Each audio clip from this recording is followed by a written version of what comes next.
देखिए, सबसे पहले मैं प्रधानमंत्री जी का धन्यवाद करूंगा कि उन्होंने पक्ष विपक्ष सबको साथ लेते हुए, सबको विश्वास में लेते हुए जो आज एक चिंताजनक परिस्थिति चाइना द्वारा उत्पन्न की गई है, उसकी खैर जितनी निंदा की जाए उतनी कम है। कहीं ना कहीं चाइना की नीयत में हमेशा से खोट रही है। एक तरफ जहां पूरे विश्व के अधिकांश देश विश्व में फैली हुई इस महामारी के लिए चाइना को जिम्मेदार मानते हैं, तो वहीं दूसरी तरफ ऐसे समय में भी जिस तरीके से चाइना भारत में घुसपैठ कर रहा है और हमारे जवानों को शहीद किया, इसकी जितनी निंदा की जाए उतनी कम है।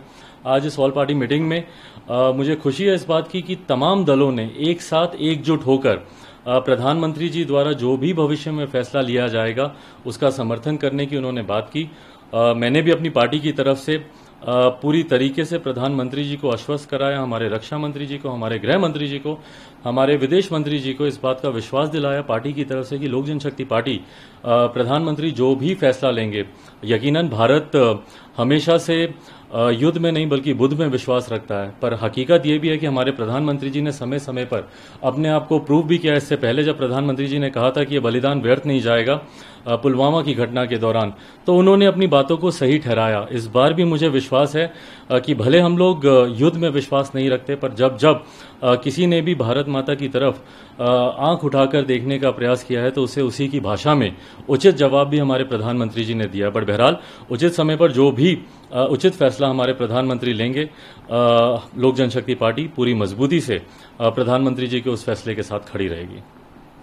प्रधानमंत्री जी ने भी अपने वक्तव्य में इस बात को कहा है कि इंफ्रास्ट्रक्चर के किसी भी काम को रोका नहीं जाएगा। उन्होंने भी इस बात का विश्वास दिलाया है और ये हम सबकी भी चिंताओं में से एक रहा है कि जो वहाँ पर इंफ्रास्ट्रक्चर के कार्य हो रहे थे वो उतनी मजबूती से चलें। इस बात को भी प्रधानमंत्री जी ने स्वीकारा। साथ ही में मैंने अपनी पार्टी की तरफ से भी उनसे आग्रह किया है कि भारत में जिस तरीके से चाइना से छोटी बड़ी हर वस्तु बनकर आती है, तो उसमें से जितनी भी नॉन एसेंशियल जो ज़रूरत की वस्तुएं नहीं हैं उस पर, उसके आयात पर हम लोग को रोक लगाने की ज़रूरत है। हद तो तब हो जाती है जब भारत के देवी देवताओं की मूर्तियां भी चाइना से ही बनकर आती हैं। तो उनसे पार्टी की तरफ से ज़रूर मैंने आग्रह किया है।